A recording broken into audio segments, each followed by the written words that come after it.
Wednesday mornings in South Delhi's Amar colony are usually quiet, marked by the routine of a highly secure, affluent neighborhood. But that routine broke sharply when local authorities were called to a devastating scene inside one of the homes. Inside, a 22-year-old woman was found dead. She was the daughter of an Indian Revenue Service officer, tying the tragedy to the highest levels of the country's tax and financial infrastructure.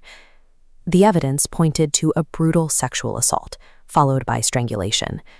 The weapon left behind was an ordinary mobile phone charging cord. The violence was accompanied by a highly specific theft. Investigators immediately noticed that between 2 and 2.5 lakh rupees were missing from the premises. The perpetrator did not flee empty-handed. The attacker was now out on the streets, armed with enough stolen cash to comfortably fund an escape across state lines, forcing law enforcement into an immediate race against the clock. Detectives realized they couldn't afford to wait for forensic lab results. They needed to immediately narrow down a suspect list of individuals who already knew the layout of the house and where the money was kept before the trail went completely cold. That focus on intimate access quickly yielded a name. Police homed in on Rahul Meena, a former domestic worker who had previously been employed at the victim's residence. Meena had been fired from his job at the house following multiple complaints from neighbors about his constant, aggressive demands for cash loans. As Delhi police officials gathered to publicly launch the manhunt, they outlined the cause of that financial desperation.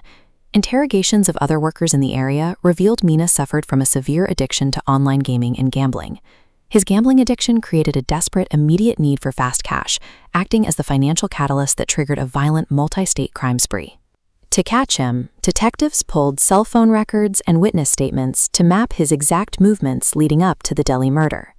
Tracing his steps forced the investigative timeline backward.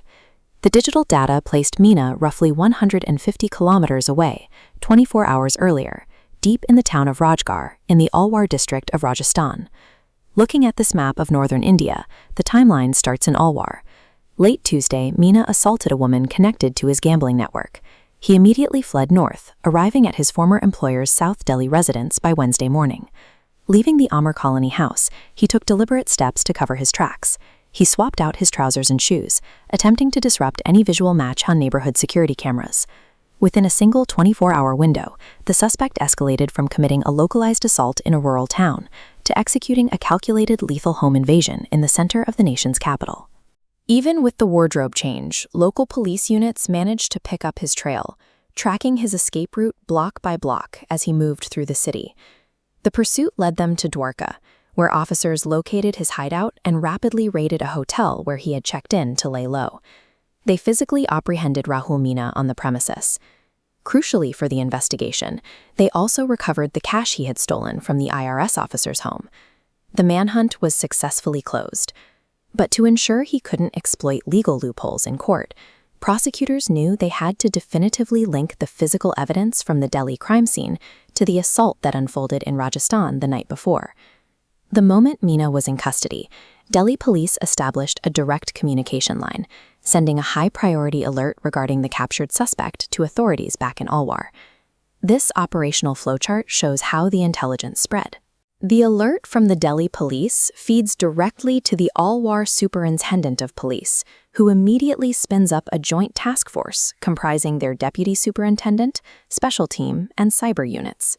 Feeding off the real-time location and communication data provided by Delhi, the Rajasthan task force swept through Rajgarh and detained 6 individuals for interrogation, pulling apart Meena's broader local network.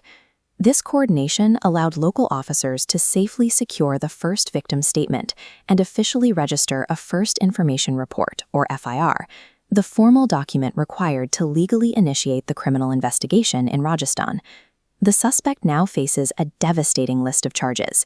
He is being prosecuted for rape, robbery, and murder in South Delhi, securely attached to the parallel rape charge filed in his home state. Catching a criminal moving rapidly across state lines with a large sum of stolen cash is notoriously difficult.